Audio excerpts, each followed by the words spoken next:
Si tu prospectes mais que tu signes pas autant de clients que tu aimerais, c'est probablement parce que tu fais une ou plusieurs des 5 erreurs que je vais te partager dans cette vidéo. Mais je te rassure, dans cette vidéo, je vais aussi te partager les 5 solutions pour que tu puisses devenir une brute en prospection et que tu puisses aller chercher tous les clients que tu veux. Alors la première erreur que malheureusement tout le monde fait, c'est de prospecter n'importe qui et non pas des prospects bien qualifiés, bien ciblés. Ce que je veux dire par là, c'est que malheureusement, je vois qu'énormément de freelances et d'agences prennent des grands répertoires d'entreprises. Donc souvent, ils vont taper le nom de leur ville et entreprise à côté et sortir des répertoires avec 2000 boîtes dedans, et ils vont les appeler les uns après les autres jusqu'à espérer tomber sur quelqu'un qui a un besoin au moment où on l'appelle. Le problème en faisant ça, c'est que vous misez sur la chance, et malheureusement, même en étant chanceux, c'est une approche tellement peu qualitative, peu impliquée, que le prospect vous dira sûrement non. Donc ce que vous devriez plutôt faire à la place, c'est de choisir finement les prospects auxquels vous allez vous adresser. Et donc pour définir quel prospect est qualifié, ce que je vais vous proposer de faire, c'est de définir votre client idéal. Donc tout simplement déterminer quel est le client idéal avec lequel vous aimeriez travailler. Comme ça, vous pourrez filtrer votre marché, retenir seulement les prospects qui ressemblent à ce client idéal, et puis vous pourrez les approcher eux uniquement avec un argumentaire qui sera du coup bien plus précis. Alors, pour définir qui est votre client idéal, la première chose que je pourrais vous dire, c'est de vous baser sur vos clients actuels. Regardez votre clientèle actuelle et regardez les clients avec lesquels vous vous entendez le mieux, les clients avec qui ça marche le mieux, qui vous rapportent le plus, avec qui c'est fluide au quotidien au niveau du taf. Bref, regardez les clients que vous préférez au quotidien. Quand vous avez identifié ces clients, vous allez relever toutes leurs caractéristiques, donc ce qui les définit, et vous allez en faire donc un profil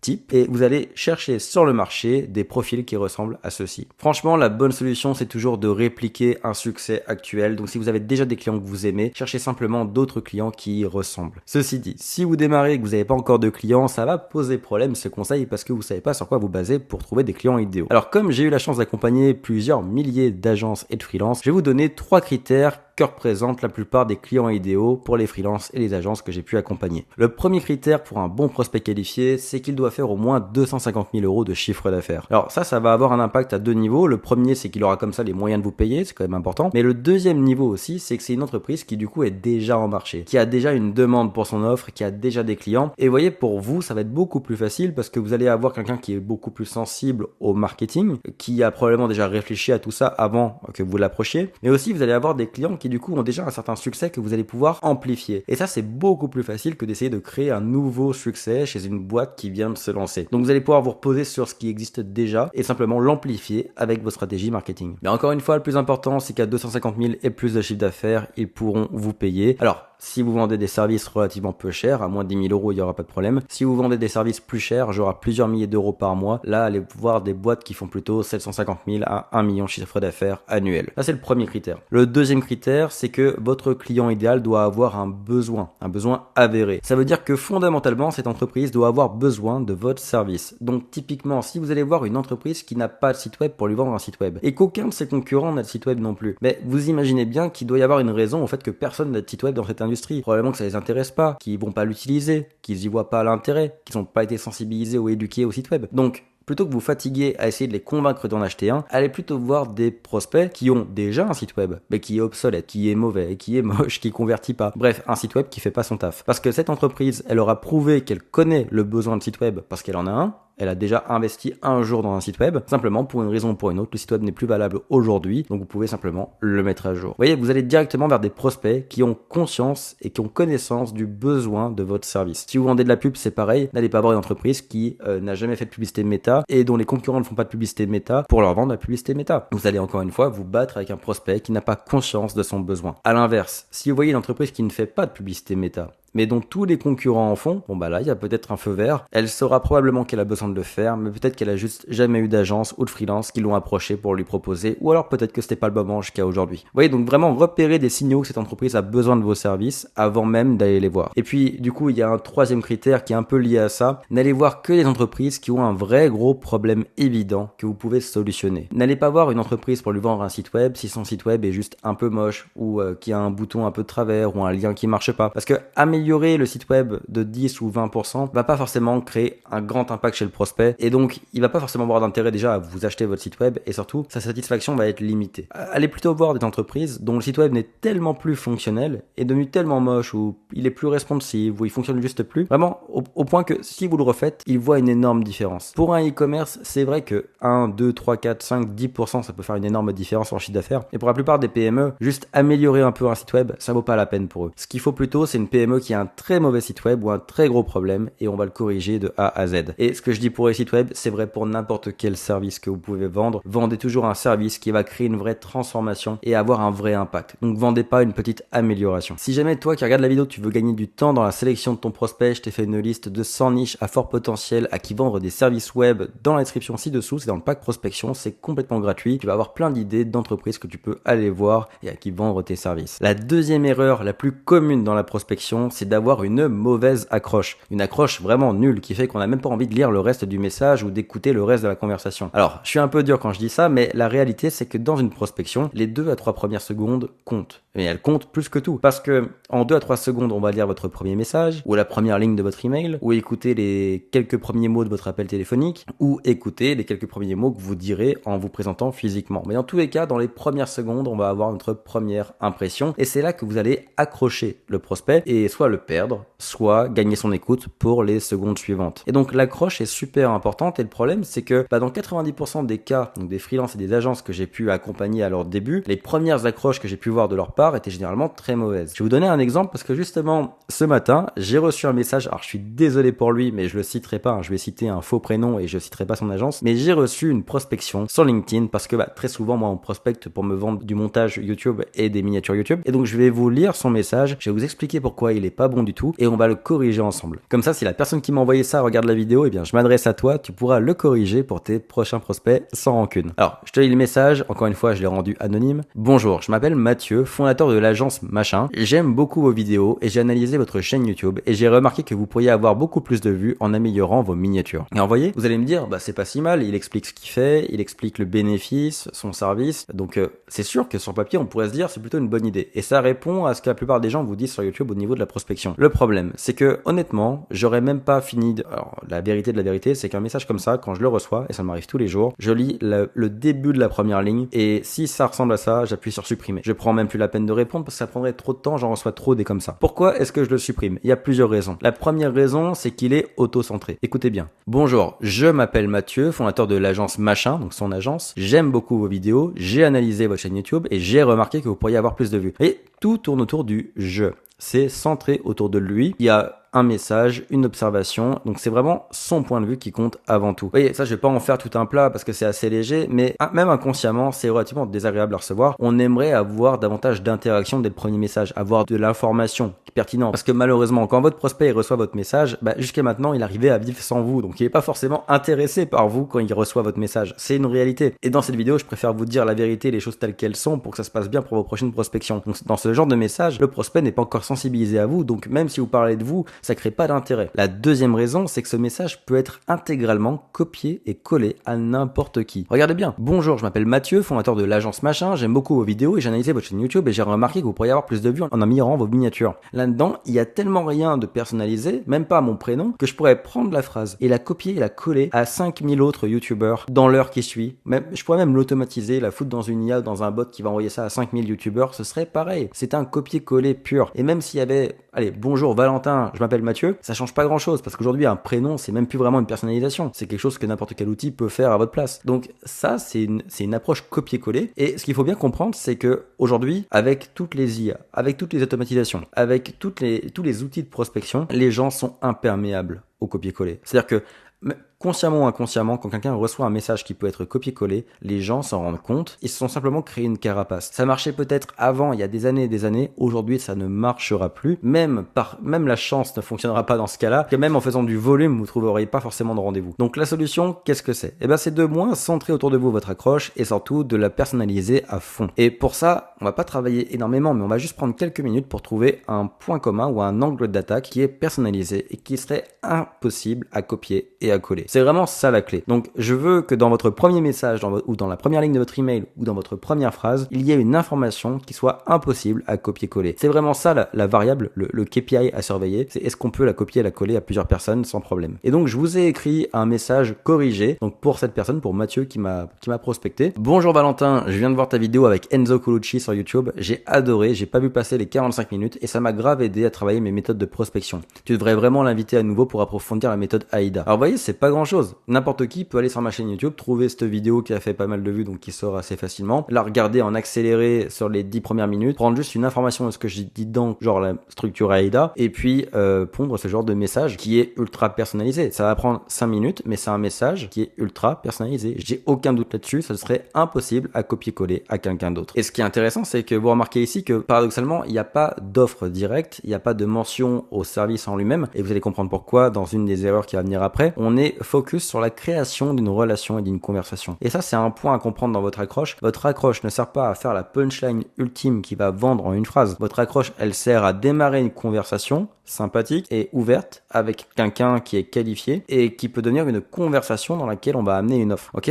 La vraie prospection, c'est pas de noyer le marché avec une punchline. C'est de parler avec des gens qualitativement et de créer des conversations. Comme ça, même si ça marche pas, même si votre conversation elle aboutit à rien, au pire des cas, ce serait quelqu'un avec qui vous avez bien discuté, ça pourra faire partie de votre réseau et vous pouvez ouvrir des recommandations, etc. Bref, on rentre pas là-dedans, mais comprenez bien que le but de l'accroche, c'est d'ouvrir une conversation, pas de vendre en un message. Donc déjà là, je pense que c'est les deux erreurs les plus douloureuses pour tous les freelances, pour toutes les agences. Donc avoir le bon prospect en face de vous et lui envoyer un message avec une bonne accroche qui fait qu'il va vous écouter. Déjà ça, c'est deux gros points. Maintenant, il y a d'autres points qui sont super importants, notamment le troisième. Le troisième, il a vraiment un impact sur votre taux de conversion. C'est-à-dire que sur 100 prospections que vous allez faire, peut-être qu'à la base, vous avez que 5% de conversion, mais grâce au troisième conseil que je vais vous donner, vous pouvez passer à 15, 20 ou même 30% de conversion. Alors, cette troisième erreur, c'est de ne pas faire de relance. C'est-à-dire que je vois beaucoup trop de freelances et d'agences qui envoient leur premier message, peut-être avec une bonne accroche, mais qui derrière, après ce message, ne vont pas relancer. Ce qui veut dire que, soyons clairs, même si vous avez une bonne accroche, vous allez avoir 80-90% des gens qui ne vont pas vous répondre. Et c'est juste normal. Vous allez envoyer 100 messages, vous allez avoir entre 10 et 20 réponses si vous avez une bonne accroche, et peut-être moins de 10 réponses si vous avez une mauvaise accroche. Et une accroche, comme on a vu précédemment, ça peut être entre 0 et 5 réponses, et surtout des réponses négatives. Donc, c'est normal qu'il y ait un taux relativement faible de réponse sur votre premier message. Et ce qui est dramatique, c'est de s'en contenter. La solution serait donc d'avoir un process de follow-up, donc de faire des relances. Alors moi, ce que je vous conseille pour les relances, c'est de faire au moins 3 à 5 relances après votre premier message, minimum. Parce que si la personne ne vous répond pas, c'est soit qu'elle n'est pas intéressée pour le moment parce qu'elle n'a pas compris ce que vous aviez à offrir, soit que c'était pas le bon moment pour elle quand elle a reçu votre message, et qui vous a oublié entre-temps, qui vous a pas répondu. Donc, on veut relancer régulièrement pour que le contexte de la personne évolue et qu'on finisse par tomber à un bon contexte où la personne va nous répondre. Et on veut que dans les relances, il y ait du contenu qui soit pertinent et qui fasse évoluer sa réflexion de façon à ce qu'elle puisse faire évoluer son point de vue sur notre service, éventuellement se dire finalement ça m'intéresse d'en découvrir plus. Petite parenthèse, j'ai fait une vidéo complète sur le follow-up, je la mets en haut de cette vidéo, la fiche va apparaître, vous devriez aller la voir, elle est plus longue que celle-ci et entièrement focus sur le follow-up, donc ça vaut la peine d'aller la voir. Donc vous faites 3 à 5 relances minimum et vous espacez chaque relance de 5 à 7 jours, comme ça vous noyez pas le prospect sous les relances. Et un point extrêmement important, comme j'ai dit juste avant, vous devez mettre du contenu dans votre relance, c'est-à-dire que faire des relances avec des des petits messages genre est-ce que t'as vu mon message, c'est lourd, c'est lourd de recevoir ça 3, 4, 5 fois de suite. Alors qu'une relance qui est faite intelligemment, c'est-à-dire avec de nouveaux angles d'attaque, avec du contenu, avec de la valeur, ça c'est toujours bien reçu. Donc je reprends l'exemple de Mathieu, imaginons qu'il m'envoie un premier message, je ne réponds pas, il peut m'en envoyer un deuxième pour être sûr que j'ai bien reçu le premier, pas de problème. Si je réponds toujours pas, il peut m'envoyer un troisième message dans lequel il y a tiens, j'ai fait une vidéo dans laquelle j'explique comment on fait une bonne miniature YouTube, je te la partage, peut-être que ça te plaira parce que c'est lié à ce que je t'ai dit l'autre jour. Et puis il peut y aller avec des relances comme ça, avec du contenu, donc avec partager un article de blog, partager une vidéo, partager un post LinkedIn, partager un point de vue, faire un audit, partager une recommandation. Vous voyez, juste partager de la valeur, du contenu pour que ce soit agréable à recevoir et pas juste lourd et répétitif. Et puis ça c'est lié au dernier point, pour ne pas être trop lourd et répétitif, pour pas avoir un canal LinkedIn qui s'enchaîne avec 5 messages non lus. Ce qu'on va faire, c'est qu'on va avoir plusieurs canaux pour relancer. Moi je vous conseille de varier les canaux, donc avoir au moins 2 à 3 canaux de relance. Donc typiquement, si vous avez envoyé un email, pas de réponse, vous envoyez peut-être un deuxième email, donc le deuxième, la première relance, le deuxième message, ça va être sur le même canal que le premier pour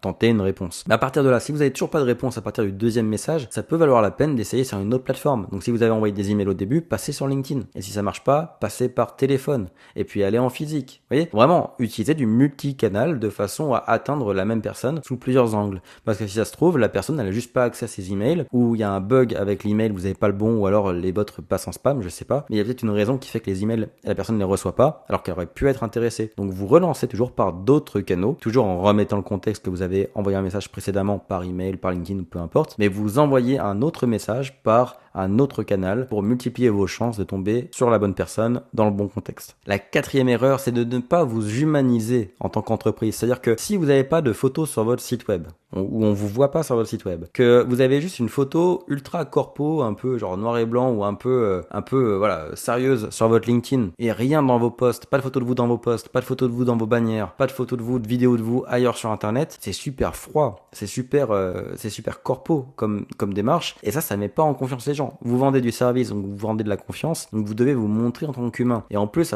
en 2025 et pour les années à venir, le personal brand est super important. Donc selon moi, c'est vraiment important que vous vous montriez. Et ça va aider votre prospection parce que se faire appeler ou approcher par une entreprise et puis tomber que sur des informations telles qu'on pourrait trouver sur n'importe quel autre site web et n'importe quel autre profil LinkedIn sans aucune humanisation, sans aucune personnalité, ça donne pas envie. Donc montrez-vous et osez montrer de la personnalité sur votre présence web. Ça paraît un peu bête quand je dis ça comme ça, mais je peux vous garantir que ça a un énorme impact sur votre taux de conversion. Parce que la plupart des gens, ils vous répondent pas, mais la vérité c'est qu'ils voient vos messages, ils voient vos emails. Et ce qu'ils font peut-être, c'est qu'ils vont visiter votre site web et votre page LinkedIn. Et puis ils décident de ne pas vous répondre parce qu'ils sont pas convaincus par ce qu'ils y trouvent. Donc déjà, mon premier message, c'est d'avoir une stratégie de contenu et il y a une présence web. Mais le deuxième message, qui est trop commun comme erreur, c'est de ne pas s'humaniser.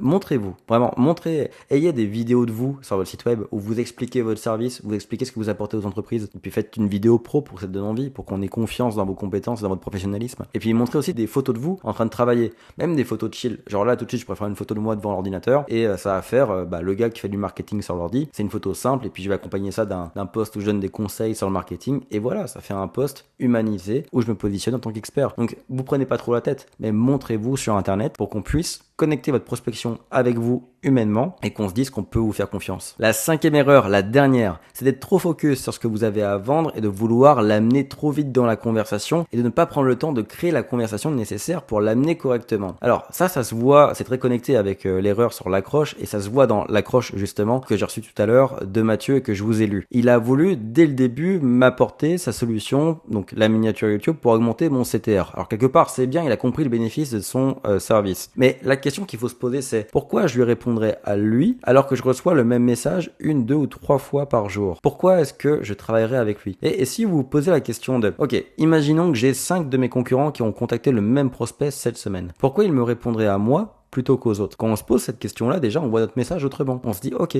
faut que je me démarque, il faut que je crée une conversation, il faut que je crée une relation, là où les autres ne l'ont pas fait. Et ça, c'est une bonne nouvelle pour vous. Parce que comme je vous l'ai dit, 90% des gens que je vois passer, ils ne font pas tout ce qu'on dit là. Ils font pas d'accroche personnalisée. Ils envoient des trucs comme j'ai reçu ce matin. Mais ils font pas de création de relation. Donc si vous le faites, vous allez vous démarquer d'eux. C'est ça la solution. C'est de vous démarquer par la qualité de vos messages et par le fait que vous allez vous concentrer sur un échange plutôt que sur une approche ultra rapide. Donc si je reviens à ce que je vous ai lu tout à l'heure, donc la correction du message que j'ai reçu ce matin. Je vous la relis rapidement. Bonjour Valentin, je viens de voir ta vidéo avec Kenzo Colucci, j'ai adoré, j'ai pas vu passer les 45 minutes et ça m'a grave aidé à travailler mes méthodes de prospection. Tu devrais l'inviter à nouveau pour approfondir la méthode AIDA. Donc premier message, et puis ça peut être suivi d'un deuxième message dans lequel là on va faire une offre. D'ailleurs au passage, je sais que pour toi le CTR c'est super important, je comprends bien que ça conditionne ton nombre de vues et donc ton nombre de ventes et j'ai quelques suggestions pour améliorer tes miniatures. C'est mon métier, je suis miniature maker depuis 2 ans. Est-ce que tu aurais un 10 minutes pour que je te partage ça? C'est gratuit évidemment et j'ai déjà tout préparé. J'ai bossé une bonne heure dessus, j'ai hâte de te présenter mes recos.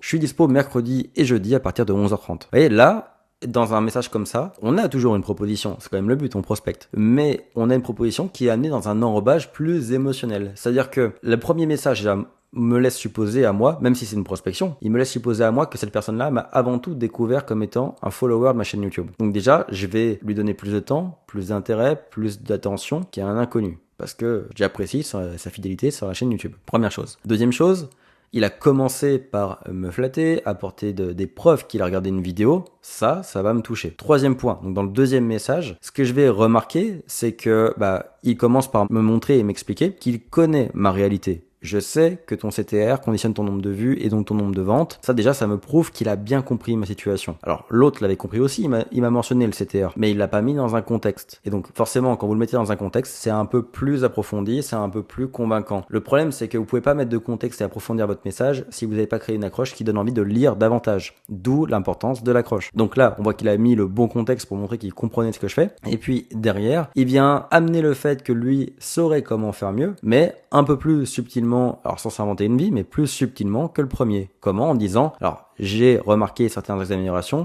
parce qu'il se trouve que c'est mon métier, je le fais depuis 2 ans. Là, c'est intéressant, contrairement au premier, là, du coup, comme il a plus d'attention grâce à son accroche, il a même le temps de placer que ça fait 2 ans qu'il fait ça, qu'il a de l'expertise, qu'il a de l'ancienneté. Donc, la montée en confiance se fait. J'ai plus confiance en lui qu'en l'autre directement parce que je vois que ça fait 2 ans qu'il fait que ça. Ensuite, ce qu'on remarque, c'est qu'il y a un call to action. Dans ce message, on dit, j'ai déjà créé un audit avec des recommandations dedans que j'aimerais te transmettre et te présenter en 10 minutes. Il y a une proposition qui est claire, qui est pas, je peux te faire une miniature. C'est, je t'ai créé de la valeur, un contenu avec des recommandations gratuitement. C'est déjà fait, donc tu es déjà devant le travail accompli et j'ai besoin que de 10 minutes pour te le présenter. Moi, si je suis un entrepreneur un peu sensible aux opportunités, je vais avoir tendance à accepter. Je suis curieux. Il a déjà fait le taf. Il a déjà dit qu'il avait de l'expérience. Il a 2 ans d'expérience. Il m'a fait un travail gratuit avec des recommandations. Il a compris mon contexte. Là, maintenant, je suis curieux à voir ce qu'il a préparé pour moi. Et on peut aller jusqu'à faire ce que j'ai fait à la fin du message. C'est carrément proposer des disponibilités précises, donc avec des heures et des jours et des heures bien précises. Ça peut aussi vous aider à convertir parce qu'au lieu que le prospect se dise est-ce que je dis oui ou est-ce que je dis non, il va plutôt se dire est-ce que je dis jeudi ou est-ce que je dis mercredi. Et donc forcément, vous aurez une réponse favorable et un rendez-vous plutôt qu'un oui ou un non. C'est toujours bien. Bref, donc ça c'est un peu un petit bonus, les jours et heures, mais ça peut être un petit point en plus. Mais ce qu'il faut bien relever ici dans ce message, c'est l'engagement émotionnel. Comme l'accroche est bonne, j'ai plus de temps de lecture de la part de mon prospect et comme j'ai plus de temps de lecture, je peux positionner plus d'informations, notamment de la confiance avec les 2 ans et de l'émotionnel en mode j'ai travaillé pendant 1 heure, donc tu vas pas gâcher mon travail, n'annule pas un travail que j'ai fait pour toi et qui n'attend que toi. Vous voyez l'idée? Là, ça faut vraiment en profiter. Quand vous dites à quelqu'un j'ai bossé 2 heures sur un audit que j'aimerais te partager, généralement les gens ont beaucoup de mal à prendre ce travail-là, même s'il est abstrait pour eux, et à le jeter à la poubelle. Ils veulent le recevoir par curiosité, par ego et par opportunité, tout simplement. Et remarquez une dernière chose, c'est que globalement, le message a l'air sympa et pro. Avec plus de messages, avec un plus long mail comme ça, on a le temps de voir que je sais écrire comme il faut, je sais m'exprimer comme il faut, j'ai une bonne réflexion, j'ai l'air plutôt sympa. Et ça va aussi motiver la personne à me répondre. Donc, c'est tout l'intérêt d'une bonne accroche, c'est de libérer de l'espace mental chez le prospect pour qu'il lise la suite du message, et la suite du message doit être empreinte d'émotionnel pour capter l'attention et amener à un passage à l'action. Bon allez, je termine avec un petit conseil bonus très rapide. Vous l'avez compris partiellement avec la 5e erreur que je viens de mentionner, mais vous devez offrir de la valeur lorsque vous prospectez. N'arrivez pas les mains vides chez votre prospect. Quand vous amenez quelque chose, vous augmentez drastiquement vos chances d'être bien reçu. Donc typiquement, moi ce que j'aime bien conseiller, c'est d'amener, un peu comme je l'ai dit lors de la 5e erreur, c'est d'amener des recommandations, un audit ou un document ou un support dans lequel vous donnez des conseils précis de la valeur que votre prospect peut immédiatement appliquer pour avoir déjà des résultats. Ça prouve votre expertise, ça prouve votre implication, ça prouve votre engagement et ça facilite votre approche et en plus ça facilite le passage à l'action et donc le rendez-vous parce que encore une fois comme on l'a dit avec le